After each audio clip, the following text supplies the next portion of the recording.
Pronto, então vamos lá, né? Na aula de hoje, certo?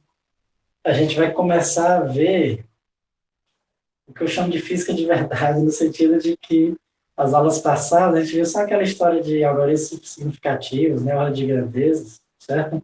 E questão de unidades, né? Que, assim, é física também, né? Faz parte da física, importante, né? Só que ainda não é estudando, digamos assim, fazendo um estudo sobre os fenômenos, né? A gente vai começar a ver hoje, né? Hoje a gente vai começar a estudar, certo? Que a gente chama do movimento em uma dimensão, certo? Então vamos botar assim, unidimensional.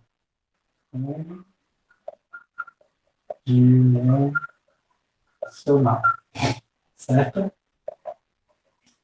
Vou começar a estudar o movimento em unidimensional, em uma dimensão. E aí, aqui tem alguns conceitos importantes para a gente ver, para a gente entender, tudo bem? Mas antes de mais nada, se der algum problema, né, se começar a travar, ou se a luz ficar ruim aqui, você me avisa que eu dou um jeito de resolver, né? E aqui, nesse exato momento, ela estava até um pouco claro, né? Agora, o motivo quando eu entro aqui, ele fica maluco. Certo? Vamos ver, às vezes eu saio aqui e dá uma corrigida.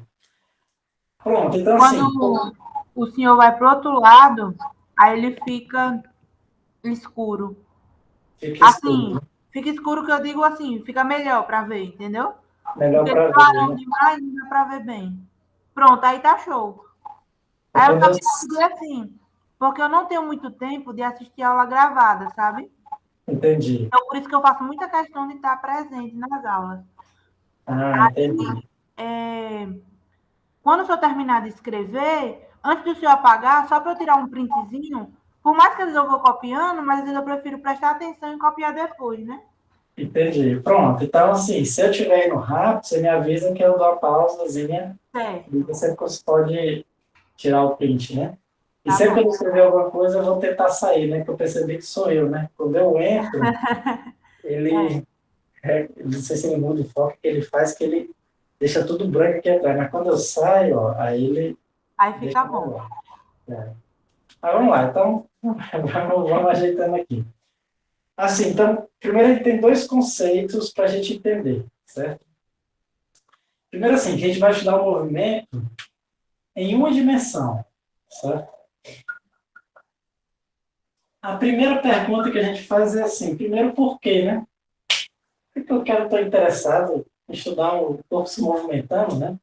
Por que a física, por que esses físicos, né, quiseram perder o tempo dele estudando o movimento, né? Diga-se de passagem, né, um dos primeiros, né, a fazer isso de uma forma mais sistemática, né, que é o que a ciência exige, né, para você, digamos assim, desenvolver ciência, desenvolver um novo conhecimento, tem que ser de uma forma sistemática, né, foi Galileu Galilei, né, apesar de que, desde muito tempo atrás, o pessoal já estudava movimento, né, então, Aristóteles, né, tipo assim, ele dizia que todas as coisas do mundo são feitas de quatro materiais: ou terra, ou fogo, ou água, ou ar. Tudo é composto dessas quatro coisas. Né? E ele dizia que a tendência das coisas era seguir o caminho, seguir o caminho do semelhante. Então ele dizia o seguinte: se esse pincel caía, era porque ele é feito maior parte de terra, então ele tende a ir para a terra, né? Dizia que o ar, tipo assim, o fogo, aquele ar do fogo, né? Que sai do fogo, ele tende a subir, por quê? Porque ele é feito uma parte de ar, então ele tende a ir para cima. A água, né? Os rios fluem por mar, por quê? Porque ele diz que os rios, a tendência é ir para o semelhante lá, que é o mar, né? Que é onde tem a grande reserva de água. Então, assim, tentar entender o movimento já é uma coisa que aconteceu desde a Grécia Antiga, né? Só que, claro, essa visão dele, né? Que os dias de hoje é completamente errada, né? Mas, por incrível que pareça, para as épocas de Galileu, Galileu foi um transgressor em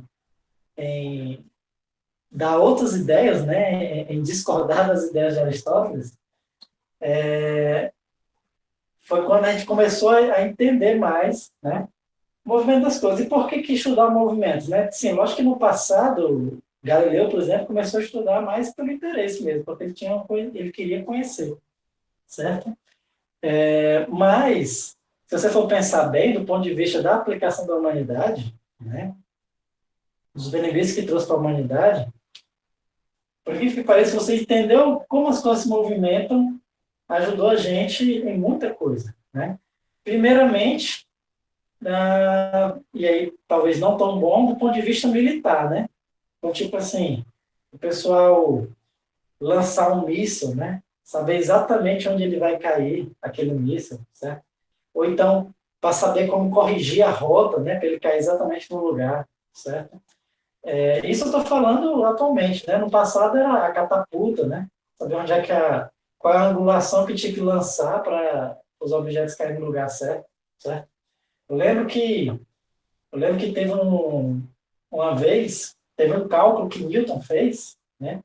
Ele calculou qual seria a largura ideal de uma bola de canhão para ela perfurar um navio, né? Então, eram coisas que, naquela época, o pessoal pedia para os físicos fazerem, né?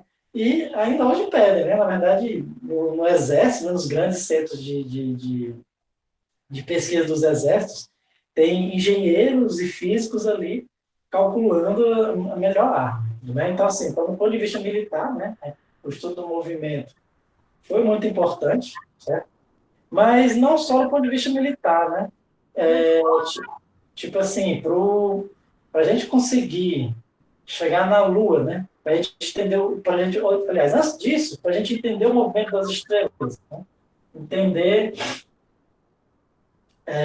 todo o céu noturno, né? Era uma coisa que no passado era uma coisa praticamente divina, né? Praticamente divina. O pessoal não conseguia entender e aí atribuía a Deus o movimento de tudo, né? Só que aos poucos, ao ver, consultando, ao conseguir descobrir nas leis da física, né, as leis do movimento que rege o movimento das coisas, hoje a gente consegue escrever o movimento dos corpos estelares, né? Então, a Lua, por exemplo, vou nem dizer a Lua, vou dizer o céu, né? Hoje, se você quiser saber o céu, como era o céu há 1000 anos atrás, a gente consegue fazer esse cálculo, certo? Por quê? Porque a gente consegue calcular o movimento de todas as estrelas no céu. Né? Se a gente souber a posição dela, né, no determinado dia, no determinada hora, né, a gente consegue saber como é que ela vai se movimentar. Né? Se for uma estrela, é até mais fácil, porque uma estrela é praticamente parada em relação a gente. Agora, se for os planetas, né, a Lua, aí esse realmente tem um movimento, né, que é em torno do Sol, né, se for o caso do planeta, a Lua, se for em torno da Terra, e tudo isso a gente consegue calcular mesmo. Né? Não é à toa que a gente consegue lançar sondas, né, sondas que saem da Terra e conseguem chegar na Lua, né, sabe onde é que vai estar a Lua em tal horário, em tal dia, né? Consegue chegar em Marte, né? Então, tudo isso é estudando movimento, certo? E assim, né? Mas eu diria que, na verdade, a principal aplicação não é nem essa. Eu diria que a principal aplicação de todas no estudo do movimento foi quando a gente começou a entender o movimento dos elétrons. Né? E aí até se mistura um pouco com a química. Né? Quando a gente começa a entender o estudo do movimento dos elétrons, é quando surge a física quântica. Né? E aí a física quântica tem um impacto gigantesco na nossa vida. Né? Porque hoje a gente tem um computador, né? O celular que a gente usa, que a gente tem hoje, não importa qual o seu celular que você está usando aí, pode ser um celular de R$ 500. Eu lhe garanto que, ou menos, eu lhe garanto que esse celular que você tem aí é muito melhor que um computador da NASA de 50 anos atrás. Certo? Ou, não precisa nem tão longe, não. 50 anos lá, 20 anos atrás, exagero, há 30 anos atrás. Certo? Esse computador que a gente está usando, que a gente tem na nossa mão, né, o celular, é um computador muito melhor de um computador da NASA de 30 anos atrás. Certo? E tudo isso é por causa da mecânica quântica. Né? E como falei, tudo isso foi estudando o movimento dos elétrons. Certo? Tudo bem? Então, assim, e lógico, né? a gente não vai começar estudando física quântica, né? Já é uma coisa bem mais avançada. Então, a gente tem que começar estudando lá do começo, lá do básico, né? Então, por isso que a gente vai estudar o movimento em uma dimensão. O que seria um movimento em uma dimensão? Seria o corpo que está se movimentando, ele só pode ir para frente ou para trás, né? A gente diz que ele só tem 1 grau de liberdade. Só tem 1 grau de liberdade. Ele só vai para frente ou vai para trás, certo? Então, na prática, tem algum corpo que seja assim, que só possa ir para frente ou para trás, né? Rigorosamente falando, não, né? Tipo assim, eu andando, eu posso ir para a esquerda, para a direita, para frente, para trás, posso pular, posso me abaixar, então posso movimentar aqui, né, em várias direções, certo? É a mesma coisa o carro, né? O carro pode se movimentar em várias dimensões, certo? Assim como uma mosca, né? Mas, o que acontece? A gente começa a estudar o movimento em uma dimensão, porque ele, primeiro, ele pode ser a aproximação de vários tipos de movimento. Então, uma pessoa que anda só em linha reta, que anda só para frente, né? É muito comum, né? A gente não anda, a não ser que você esteja bêbado, né? Mas o normal é você andar em uma linha reta, né? Então, durante esse movimento de linha reta, eu posso estudar como se fosse um movimento unidimensional, certo? Lógico, a qualquer momento eu posso ir para um lado e para o outro, mas é que tá. Na prática, o movimento está sem nenhuma direção só, certo? Então, ou seja, uma pessoa andando seria aproximadamente um movimento unidimensional, é um carro, né? Claro que um carro ele pode fazer a curva para a esquerda ou para a direita, né? Mas assim, se ele não fizer a curva, né? Ele pode dizer que é um movimento em uma dimensão, certo? Então, assim, a gente vai estudar o movimento unidimensional primeiro, porque vários movimentos podem ser aproximados com relação a isso, e mesmo os movimentos que não podem, né? Tipo, o movimento em 2 dimensões, a gente primeiro estuda o unidimensional, primeiro a gente entende o caso unidimensional para depois entender o caso em 2 ou 3 dimensões, certo? Então, por isso que a gente começa estudando o movimento em uma dimensão, certo? Outra coisa, outro conceito importante para a gente, agora, é que não importa se a gente vai estudar o movimento de um carro, ou de um corpo, ou de um planeta, ou seja o que for. A gente sempre vai considerar movimento de pontos materiais, certo? Vamos considerar que o corpo ele é como se fosse um ponto material. O que significa dizer isso? Significa dizer que as dimensões deles são desprezíveis em relação ao movimento que ele vai executar, certo? Então, assim, aí você vai perguntar, professor, mas como é que você vai considerar um planeta sendo um ponto material, né? Então, na realidade, pessoal, lógico que na realidade, né, nada é um ponto material, né? Tudo tem uma certa dimensão, né? Só que aqui está, se essa dimensão for muito pequena em relação ao deslocamento do corpo, então você pode considerar ele como sendo um ponto material. Por exemplo, o movimento da Terra em torno do Sol, né?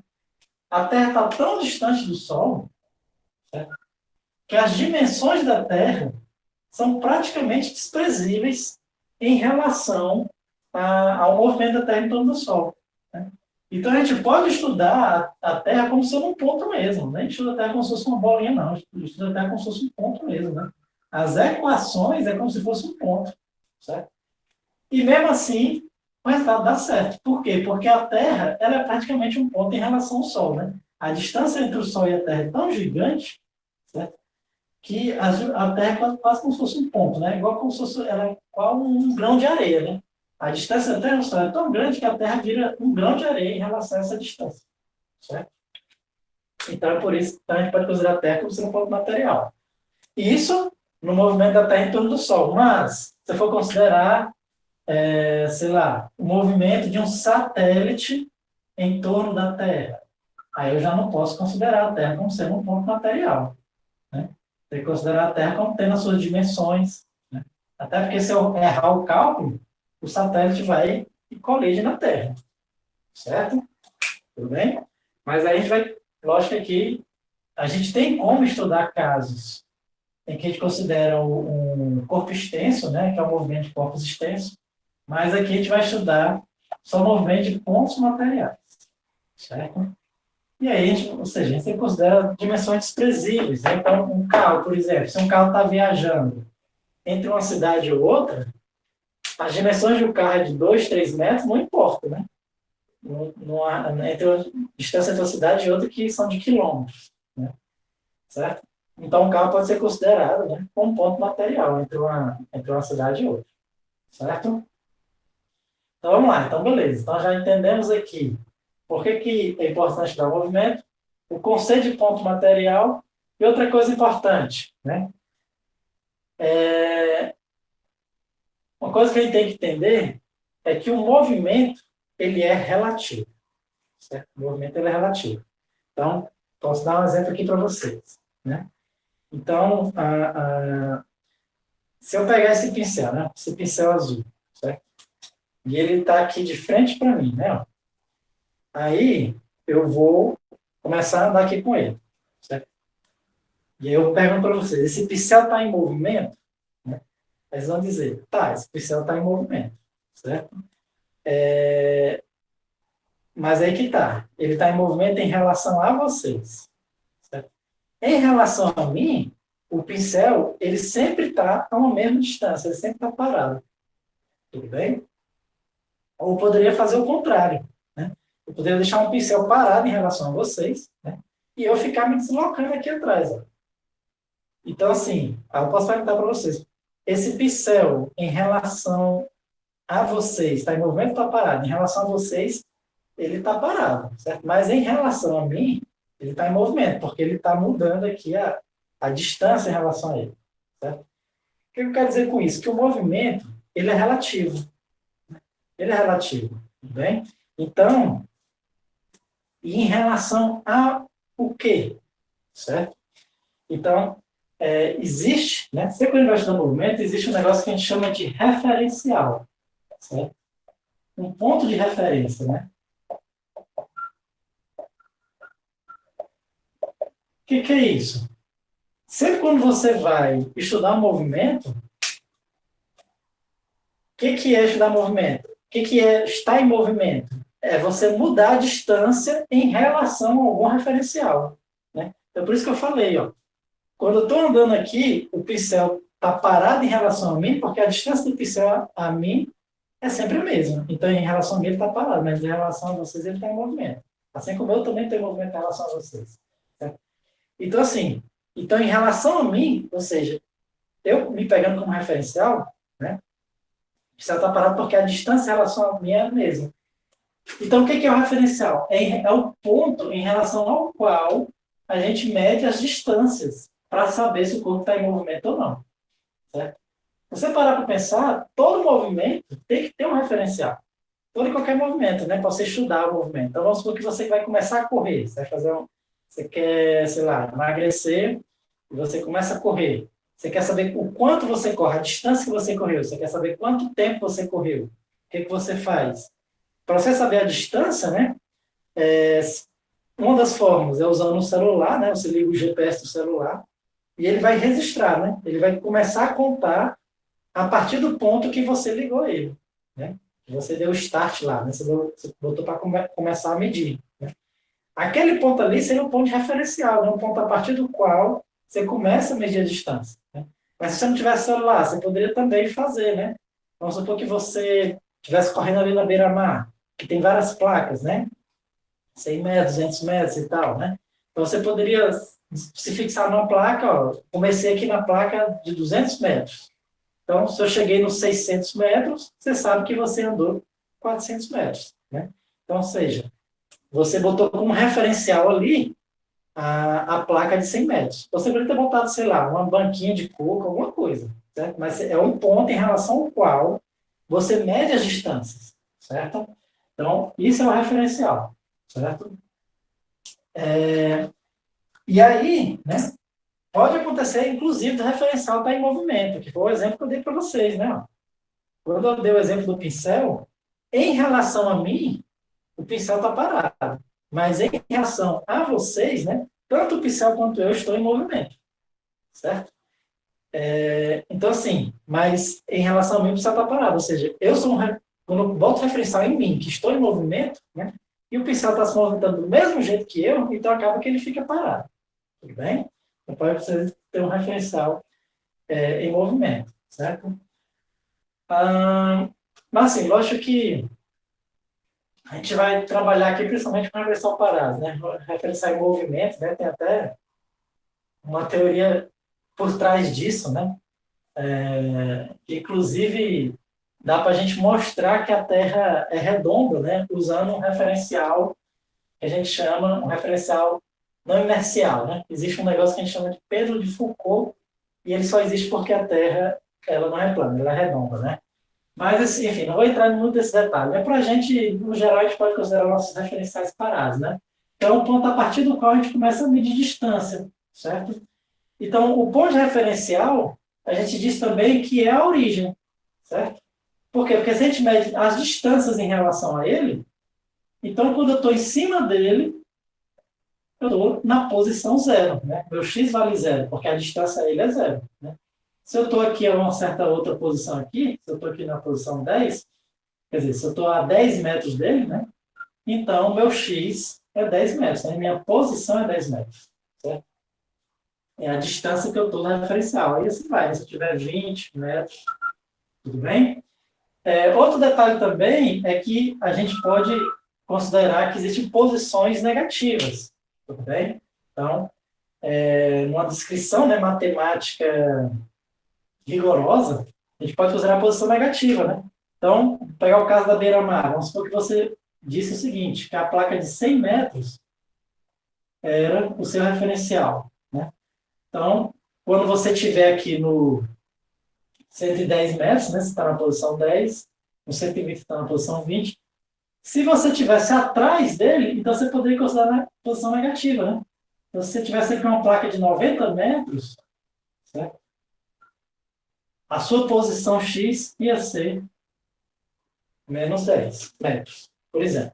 Estou dando aqui um exemplo, certo? Poderia ser qualquer coisa, mas a gente pode considerar a posição negativa, né? Então, a gente adota um referencial, uma direção de crescimento, né, dessa distância, inclusive podendo ter posições negativas, certo?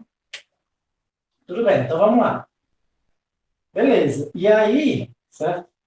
Naturalmente, né, a posição do corpo, certo? Que é a distância até o referencial, ela vai mudar com o tempo, certo? Então vamos supor, você está correndo na beira-mar, né? Nos 10 segundos, quer dizer, no tempo zero, quando você começou a correr, a sua posição é 100 metros. Aí você começa a correr aqui para a direita. Você olha seu relógio com 30 segundos, você está aqui, sei lá, 150 metros. Vamos supor, né? E aí você vai, com 60 segundos, você está com 200 metros. E assim vai. Certo? Então, observe que para todo tempo eu tenho uma certa posição. Tudo bem? Matematicamente falando, o que significa dizer isso? Que o seu x, certo? A posição, ela é uma função do tempo. Para cada tempo eu tenho um valor da posição. Certo? Então, é uma função do tempo. Igual aquelas funções que a gente estudou lá na física não, né? Sei lá, na sétima série, oitava série, né? Função polinomial do primeiro grau, segundo grau. Ou então, as funções que você estudava no cálculo 1, né? Pode ser cosseno, seno, enfim, certo? Então, a posição do corpo, certo? Ela é uma função do tempo. Né? Inclusive, podendo ter vários gráficos, né? Vou dar aqui alguns exemplos de alguns movimentos, certo? Alguns movimentos. Vamos pegar aqui o movimento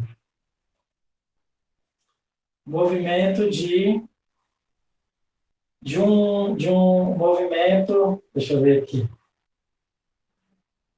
de um corpo caindo, né? O movimento de um corpo caindo, certo? Ele pode ser uma equação de segundo grau, né? Vamos botar aqui, ó, 5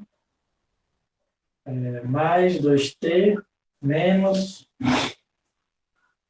5t ao quadrado. Isso aqui poderia ser a posição de um pincel, né? Só que aí que tá, a gente colocaria o eixo x virando aqui para cima, certo? Quando eu jogo ele, certo? Ele pode seguir exatamente uma equação como essa. Né? E aí, ó, e o gráfico dessa equação, né? O gráfico dessa equação seria mais ou menos algo assim.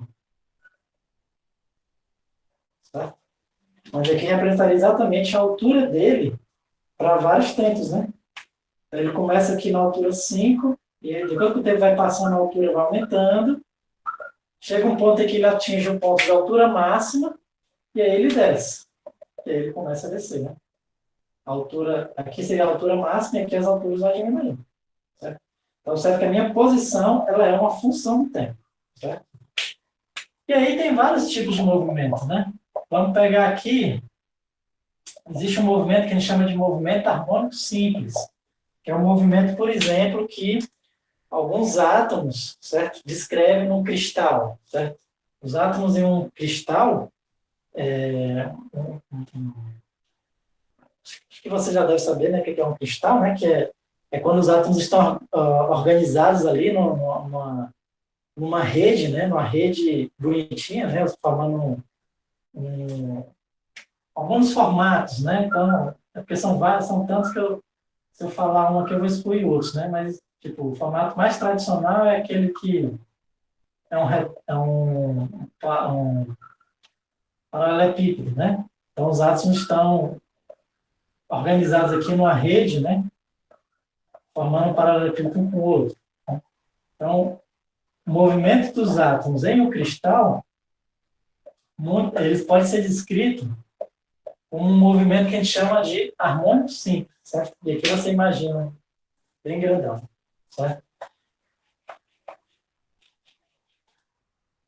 E aí a equação para descrever o movimento desses átomos poderia ser, dar um exemplo aqui, 2 cosseno de, vou botar aqui 3t. Dá um exemplo. Seria um movimento como esse aqui, certo? Se você fosse ver o gráfico, certo? Do x contra t,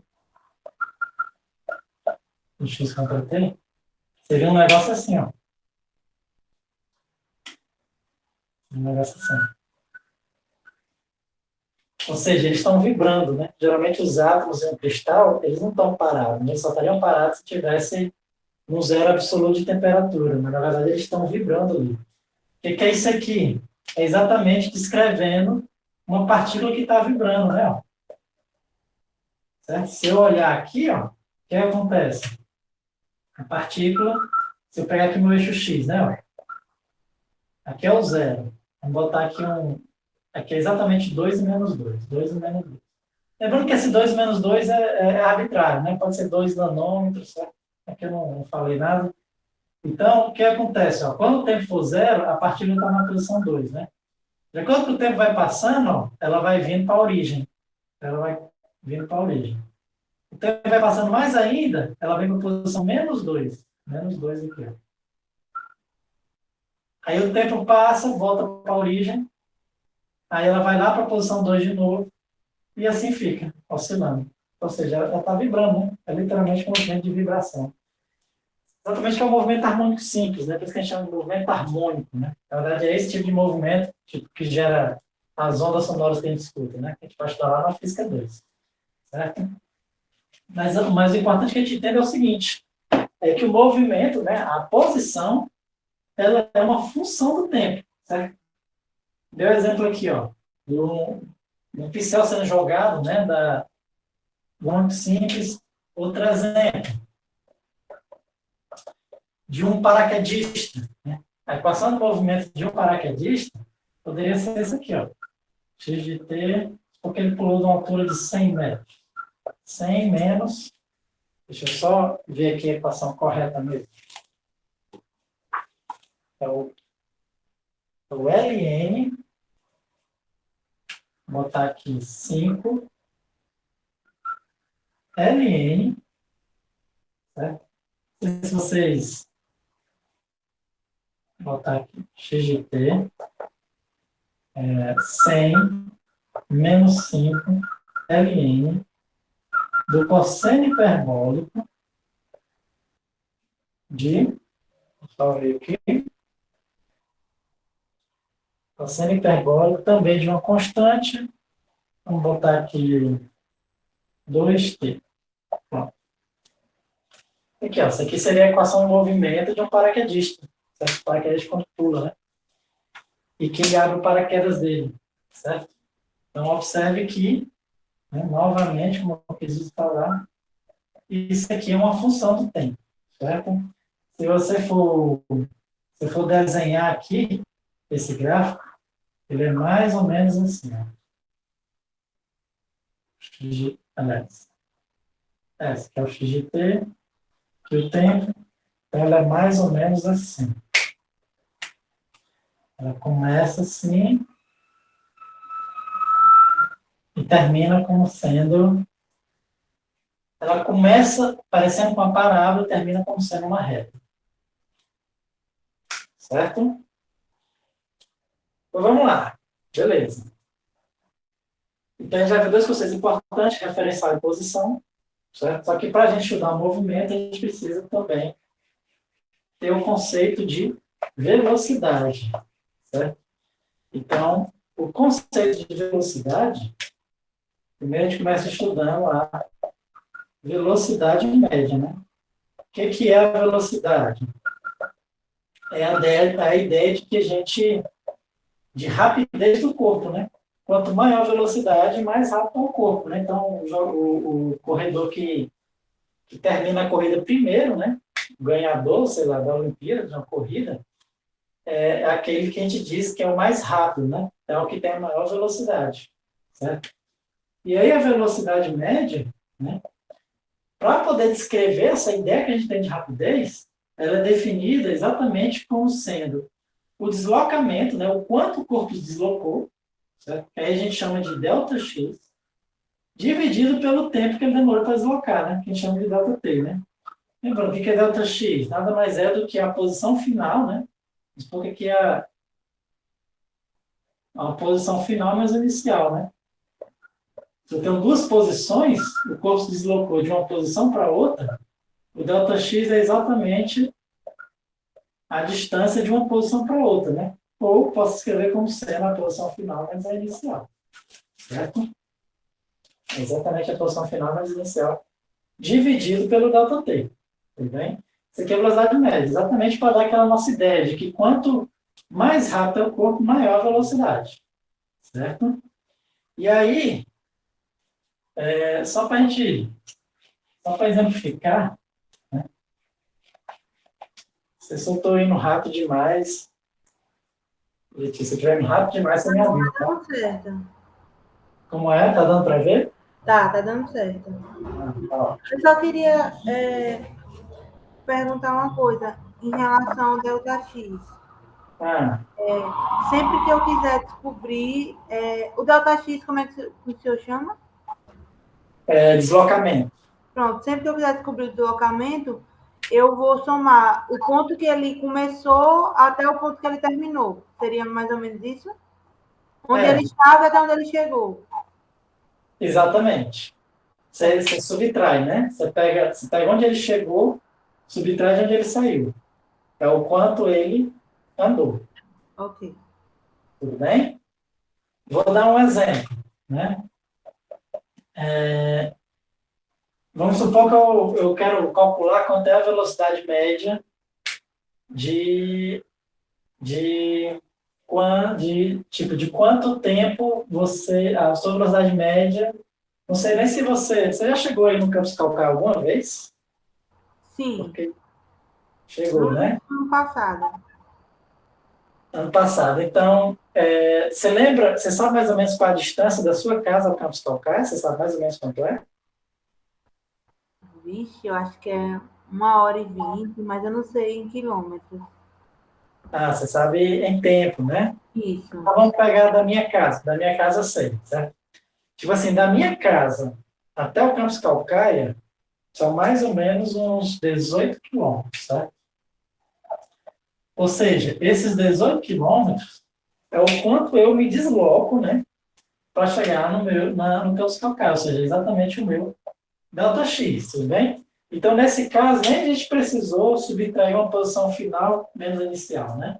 Isso aqui é mais um conceito, mais uma definição, né? Mas muitas vezes problemas a gente consegue descobrir o deslocamento só pelo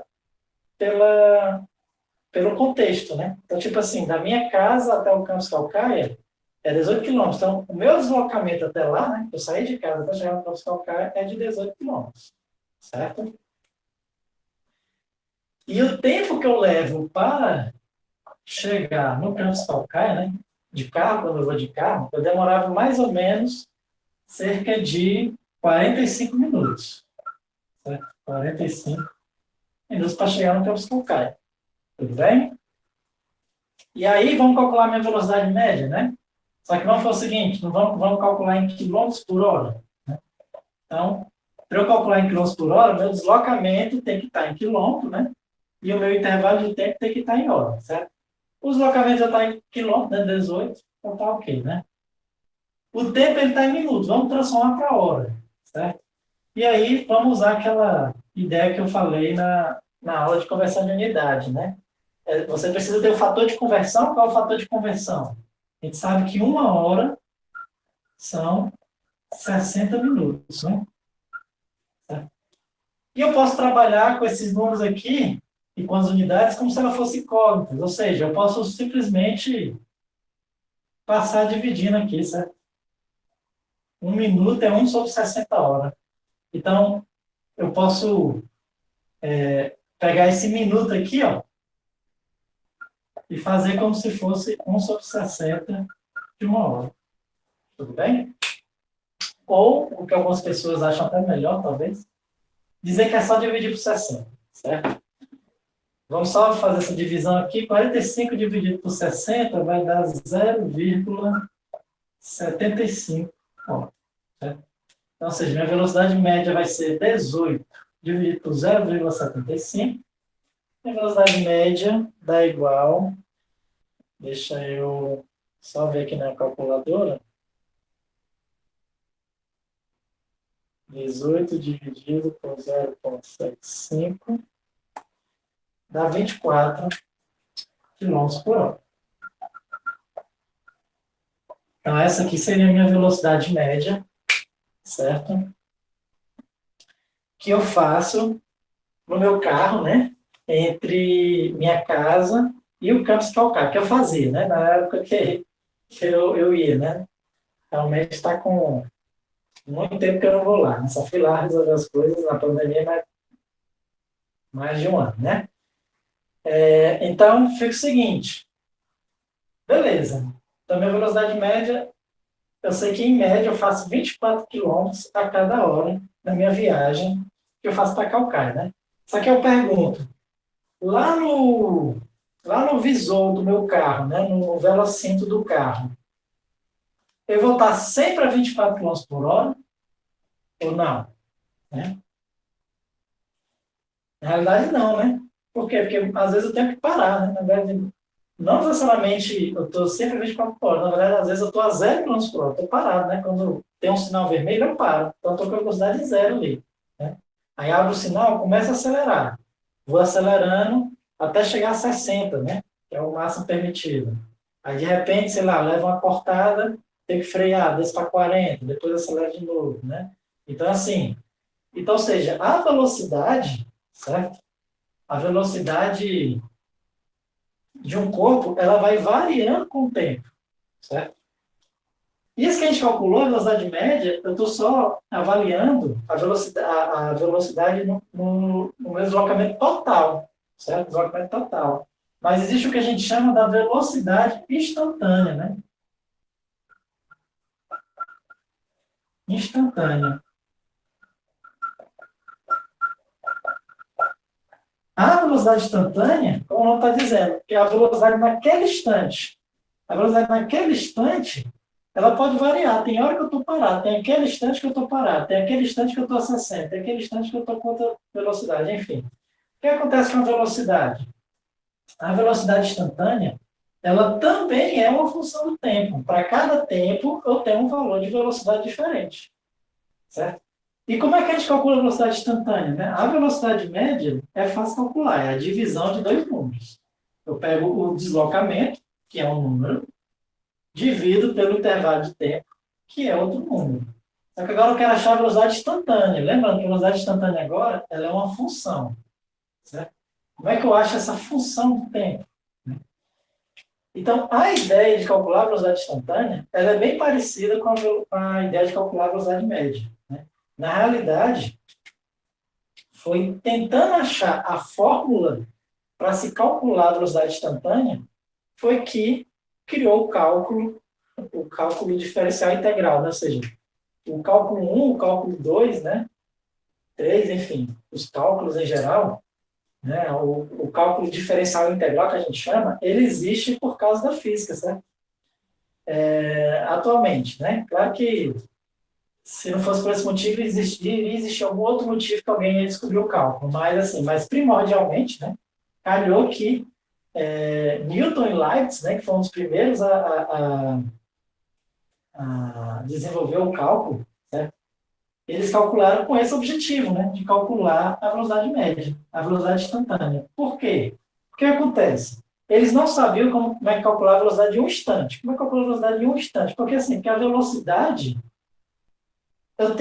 o corpo tem que se deslocar um pouquinho, tem que passar um pouquinho de tempo para saber qual é a velocidade dele, né? Que é o pegar de...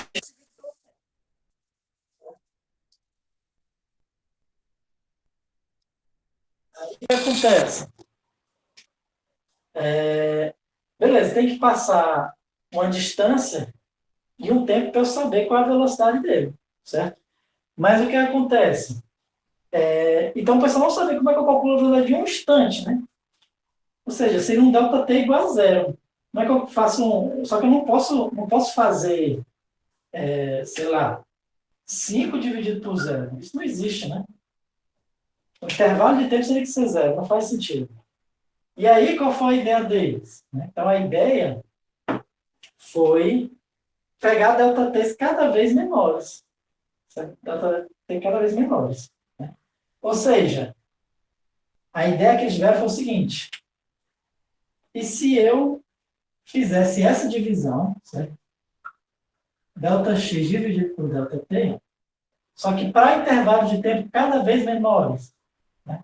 Como é que a gente faz isso na matemática hoje? Na época, esse aqui é o conceito que usava, mas hoje é o limite de quando o delta t tende para zero. Certo? É o limite de quando delta t tende para zero. Bem? Então, se a gente calcular a velocidade instantânea, a gente faz exatamente a velocidade média, só que a gente aplica esse limite. Aí você fala, vixe, professor, agora complicou. Claro que, de fato, é um pouquinho mais complicado que calcular a velocidade média, mas não é tão complicado, né? Por quê? Porque isso aqui é uma coisa que vocês já viram, certo? O que é isso aqui? O limite dessa divisão aqui, do delta x sobre delta t, né? Isso aqui vocês viram, é exatamente o que a gente chama de derivadas, né? Porque isso aqui é a posição final, né? Em cima, ó. Delta x é a posição final, menos a posição inicial, dividido por esse delta t. Quando esse delta t tende para zero, certo?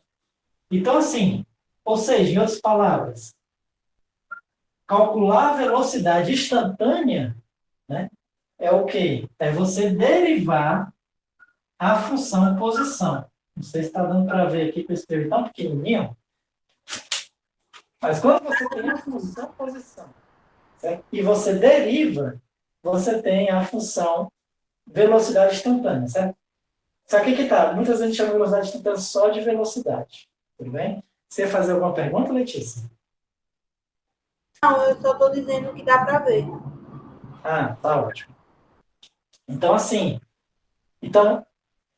como é que você acha a função velocidade, né? Como eu falei, existe a função posição, certo? A função posição, que muitas vezes é até chamada de função horária da posição, né?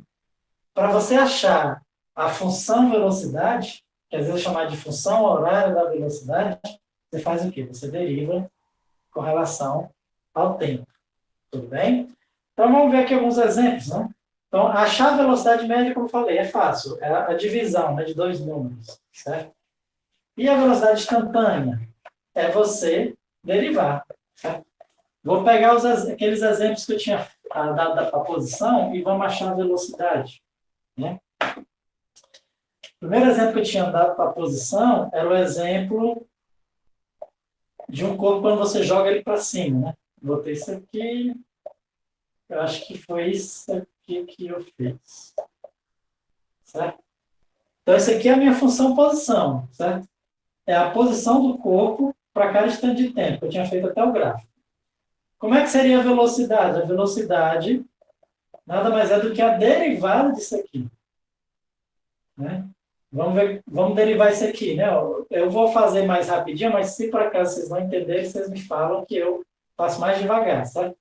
Mas aqui, ó, eu tenho que derivar cada termo, né? Porque a derivada da soma é a soma das derivadas. Né? Então, eu vou derivar cada termo. A derivada do primeiro, que é só uma constante, é zero. A derivada do segundo é aquela história. Desce o expoente e subtrai 1. Então, desço 1, subtrai 1, fica 0. Então, t elevado a 0 é 1. Então, fica só 2. E aqui vai ficar menos 10t. Então, ou seja, ó, minha função posição é essa, minha função velocidade é essa. Certo? E aí, da mesma forma, eu posso ver o gráfico da velocidade contra o tempo. Né? O gráfico da velocidade contra o tempo, nesse caso aqui... Professor, pode perguntar.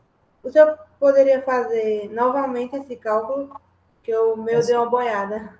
Ah, posso fazer. Deixa eu só fazer aqui o desenho. Posso fazer aqui mais devagarzinho, né? O que acontece? Ó? Eu quero derivar cada termozinho desse. Né? Porque assim, né? A derivada da soma é a soma das derivadas. Né? Deixa eu fazer aqui do lado, para ficar melhor. Então, para ficar um pouco mais detalhado, né? Então, eu vou fazer o quê? Ó? Vai ser a derivada de tudo isso. 5 mais 2t menos 5t ao quadrado. Botar a linha aqui, ó. Lembra que o linha é aquela... representa a derivada, né? Lá na matemática. Tudo bem?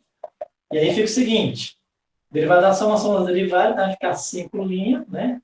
Mais 2t linha, menos 5t ao quadrado linha, né? Ou seja, eu vou derivar cada termo individualmente, certo? A derivada de um número constante é zero. A derivada de 2t é só 2. E a derivada... Assim, aí só 2 por quê, né? É aquela história, né? Eu usei aquela formulazinha, ó. A derivada de x elevado a n é o quê? Você subtrai 1 do expoente, você desce o n multiplicando, né? Ó, e subtrai 1 do expoente. Só que o expoente aqui é como se fosse 1, né? Então, eu subtraio 1, vai ficar 1 vezes 2, que dá 2. E aí vai ficar t elevado a 0, né? Vezes t elevado a 0. Tudo bem? Esse outro vai ficar o quê? Eu desço o expoente multiplicando, né? Lembrando que esse número multiplicando na frente a gente só faz repetir, certo? Então, eu desço o expoente multiplicando, tá? Vai ficar 2 vezes 5, 10.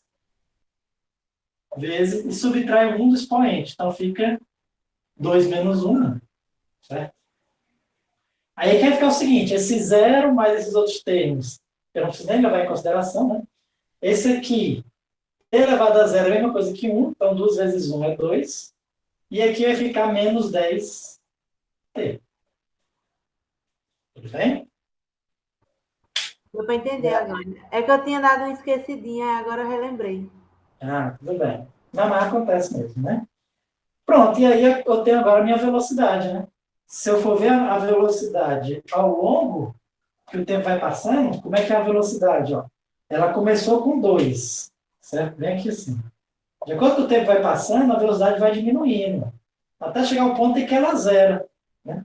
E de fato é isso. Quando eu vou jogando um pincel, né? Vamos supor que eu joguei o pincel somente com 2 metros por segundo, vamos supor. Né? Então, ele vai subindo, a velocidade vai ficando cada vez menor. A velocidade vai ficando menor até ele parar, a velocidade ser zero. É nesse ponto aqui. Quando ele para, a velocidade é zero. Certo?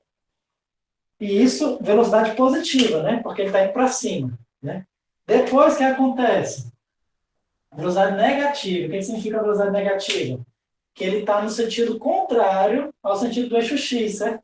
Então, eu botei o eixo x para cima, então agora ele começa a ter a velocidade no sentido contrário. Ele começa a descer. E aí a velocidade dele começa a aumentar, né? Até ele cair no chão ou alguma coisa assim. Tudo bem? Então, isso aqui, ó, seria a velocidade, né, no movimento de lançamento, né, para cima. Que a gente vai estudar até um pouco melhor mais para frente, certo? Vamos ver alguns termos a mais, como é que calcula a altura máxima. Mas basicamente é isso aqui. Professor, Pode Esse perguntar. aí que o senhor mostrou agora, também pode ser usado como jogando coco, que o senhor tinha falado? Sim, é exatamente isso, né? Essas equações aqui é um exemplo de um movimento em que o corpo está subindo. É um exemplo. Que exemplo é esse? Se você jogar um corpo, se você está numa altura de 5 metros, e você jogar um corpo com a velocidade de 2 metros por segundo para cima, a equação que vai descrever o movimento dele é exatamente essa. Tudo bem? Entendi. Vou Tudo só bem. pegar o pincel aqui que caiu. É exatamente essa. A equação que vai descrever a velocidade é exatamente essa. Certo? Agora o pincel fez esse movimento, né? Você jogou ele para cima e ele caiu no chão. Exatamente. Exatamente. Quando ele caiu no chão, né, quando ele chegou aqui, ó, a velocidade dele foi ficando negativa. Aí quando ele caiu no chão, foi quando interrompeu o movimento, né? Aí ele atingiu uma velocidade negativa aqui embaixo. Certo? Vamos pegar aqui os outros exemplos que eu dei, né? Que aí são as funções um pouquinho mais complicadas, né? Eu falei para vocês que, eu acho que eu botei essa equação aqui, que um corpo vibrando, né? Um átomo vibrando um cristal, ele se movimenta mais ou menos seguindo essa equação, certo? Eu poderia calcular a velocidade dele também, né? Então, a velocidade dele é a derivada disso aqui, né? Então, o 3 multiplicando a função, como é uma constante, faz só repetir, certo? A derivada do cosseno é menos seno. Então, fica menos 3 seno de 5t. Só que esse 5t aqui que está dentro da função, eu tenho que derivar também, né? Usando a regra da cadeia. Né? Fica a derivada do de fora vezes a derivada do de dentro. Derivada de dentro, derivada de 5t é 5. Certo? Então, ou seja, um corpo que vibra com essa equação, a velocidade dele vai seguir essa equaçãozinha aqui, ó, 5t. Né? Depois a gente vai estudar esse movimento um pouco melhor, né? Mas esse movimento aqui, como eu falei, o x ele é assim, né? Ó, vibrando. Certo? Porque é o x de t. Certo? A velocidade, o x de t que segue uma função cosseno, né? A velocidade vai seguir uma função seno, certo? A gente diz o seguinte, que a função seno, ela está defasada do cosseno em 90 graus. Então, assim, quando o cosseno é máximo, a velocidade é mínima, certo? E é zero, aliás. Quando o cosseno é máximo, a velocidade é zero. E quando o cosseno é zero, a velocidade é máxima, certo? Então, ou seja, ele é um negócio assim. Bem, não sei se eu desenhei direito, mas na hora que o cosseno zera, o seno atinge o valor máximo ou mínimo. E na hora que o cosseno atinge o valor máximo ou mínimo, o cosseno zera. Então, é sempre assim, certo? Bom, mas a gente vai estudar esse movimento um pouco melhor mais para frente. Mas só quero aqui mostrar para vocês que, assim como existe a função posição, existe a função velocidade, que para a gente estudar o movimento de forma precisa, para estudar o movimento de forma precisa, a gente usa aqui o cálculo diferencial integral para poder calcular, certo? Bom, vamos fazer o seguinte, já está mais ou menos com uma hora que a gente está dando aula, né? Eu vou fazer o seguinte, por hoje a gente vai ficar por aqui, certo? Eu não gosto muito de passar mais de uma hora, porque senão pode ser que nossa cabeça engrossa, né? E a gente não passa a entender mais nada, né? Então, por hoje a gente vai ficar por aqui, certo? E aí, na próxima aula, que é quarta-feira, a gente vai ver o conceito de aceleração, né? E algumas propriedades em relação aos gráficos, né? Da posição, da velocidade e da aceleração. Tudo bem? Então, por hoje a gente fica por aqui, certo? E aí, a gente retorna quarta-feira, certo, Letícia? Tá certo. Valeu, professor. Imagina. Até quarta. Bom final de semana e até quarta.